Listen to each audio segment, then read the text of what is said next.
Hi friends, welcome to follow up. Let's have a look at problem 2813, maximum elegance of a K-length subsequence. In this video, we're going to explain a solution based on greatly maximizing the elegance value when we scan the list. So here we are given a zero index 2D integer array called items of length m and an integer k. So each item is a list of length 2, which contains profit as a category, right? So the elegance of a subsequence of items is defined as total profit plus the distinct categories to the power 2. So here, total profit is the sum of all the profits in the subsequence, and distinct categories is the number of distinct categories from all the categories in the selected subsequence. So here our task is to find the maximum elegance from all subsequences of size k in items. So we want to return an integer denoting the maximum elegance of subsequence of items with size exactly k. So here we have three examples. So you can follow the explanation to digest the output. So before we move to the explanation, let's look at the constraints. So first, the length can be very long, up to 10 to the power 5. And the remaining ones are the format of the items list, right? And also k is bounded below by 1 and less than or equal to n. Same for category. So this is just for consistency, right? So with that said, basically we are ready to explain the logic. Actually, there is only one observation that is important for the problem. Once we realize this point, then writing the code or design the code is rather straightforward, I would say. So here, the elegance is defined like this: the total profit. So here we are focusing on set k, right? M plus the distinct categories count to the power 2. So because of this format, we can first sort items according to profit, say decreasingly, right? And then we can pick the first key items. So this key items after sort will be the beginning key items. This will corresponding to an elegance value for sure. But in this elegance value, so the profit, the total profit is maximized, right? So here, the second part might not be maximized because it may contain less number of distinct categories. So we want to do optimization or maximization at this basis, right? So here, in order to increase the elegance value, there's only one possible scenario. That is, we replace the small profit value whose category is repeated in the key items, then with a smaller profit item in the remaining part. In other words, a set apart from this key items. So the hope is that we could increase the number of distinct categories, right? Because if we do the replacement, anyway, the total profit is not going to be increased. Actually, it can be decreased. But if when we do the replacement, and then we can increase one category, right? Then because here the second item is square, right? This will increase the elegance. So the first part may not increase. It actually can decrease. But second, if we're lucky to have an item which increases and contributes a new category, it will increase the second part.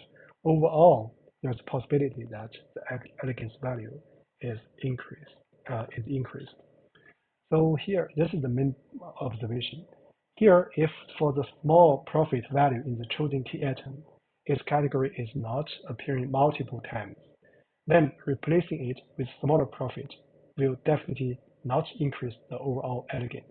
The reason is that the total profit is decreased or keep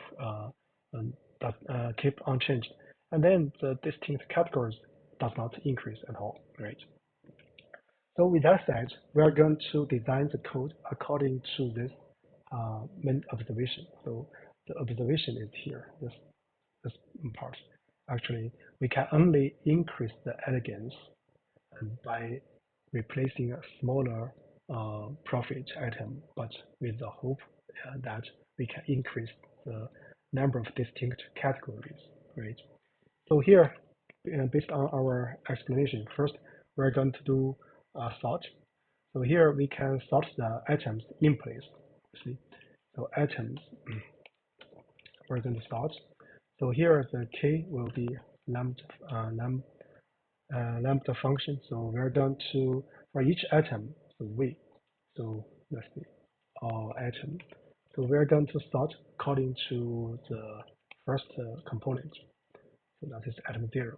So if we just write, do not write negative, it's going to sort increasingly. So we want to sort decreasingly, right? And then we're going to initialize a result variable and a current variable. So initially 0, right? And then we're going to use this A uh, to look at the the item that appears multiple times. So here for this endeavor or this check, we're going to initialize a set. So here that's the set. And then we're going to iterate over the items.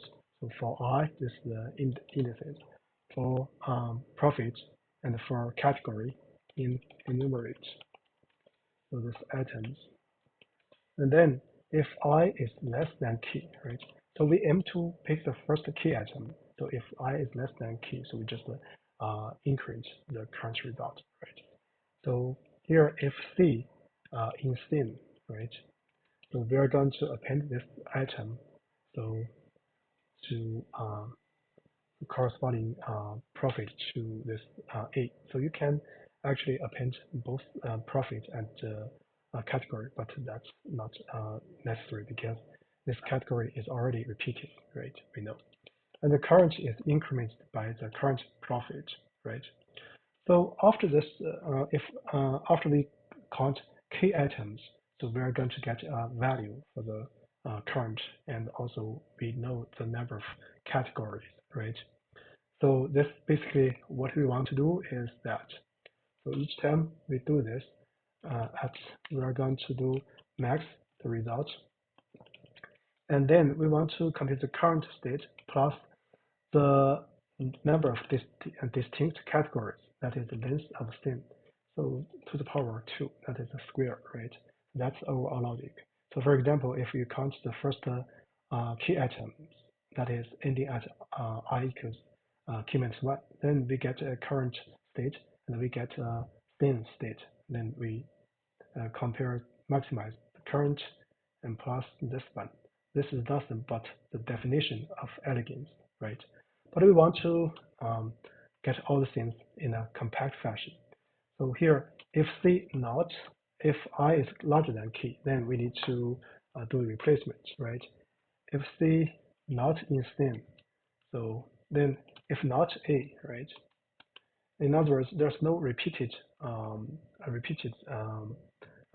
items previously. Then according to here, so we do not need to do replacement because if we replace with the smaller profit, the elegance value will be unchanged or decrease.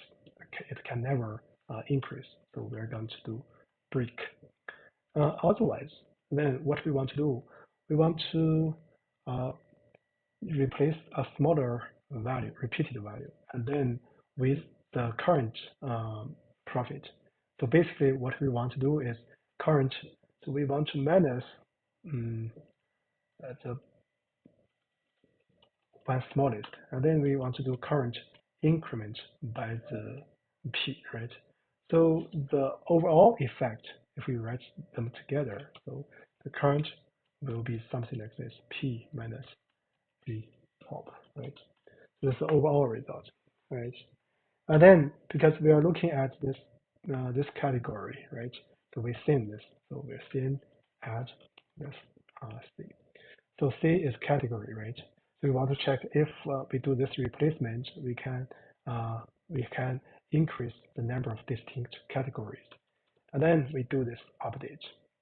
So finally, we do the return. So what we want to return is the result variable. So this actually provides one solution format to this problem. Let's quickly overview the overall structure, right? So overall structure is based on the observation here, right? So we sort the items according to the profit, and then we choose the key largest profit, and then we want to optimize at that basis. So the optimization or the increase can only happen if we replace a equal or smaller profit, but that item will increase the number of distinct categories, right? Then we initialize a result variable whose final state is what we want to return, and the current um, is a running variable. Basically, it will count for each this key subsequence its total profit, right? And then sin and a is used to count the repeated item. Repeated means its category is repeated. So here we do the linear scan, right? If I is less than k, so if c is in sin, so basically we want to distinguish those items, those profits that actually its category um, already appeared. In other words, if we replace elements in A with smaller element, so the number of distinct categories will not decrease, right? So actually, we hope it increase. Then we're going to increment this current. This is the routine. Otherwise, if I is greater than or equal to k, so we need to think of a replacement each time. So for if c is not in theme, right? The current category is not in theme, so we don't need to do a replacement. So in this case, there's two possibilities. If A is not is null, right? In this case, we just there's no element repeated, so we just break, because if we do replacement, it will not increase the number of distinct categories, so the elegance value will not increase. So otherwise, what we want to do is we replace the smallest one in A in the top, and we use the current P, right? So overall, the current actually is this uh, plus this P minus A pop. So this is a non-negative element, right? A non-positive element, because P is less than the elements in A, right? Then we add this C, this category to the thing. Now here, this line is to update the elegance value. So then we just do the return. So now let's do a test. So here, else, else if still not in. So here is the keyword. Yeah, it passes one example. Now let's look at the generic case. Yeah, it passes all the generic cases. So here, actually, we provide one solution based on this grid algorithm. So actually, based on the spirit, you can think of other formats of solutions. With that said, basically, that's about it for this video. Thank you.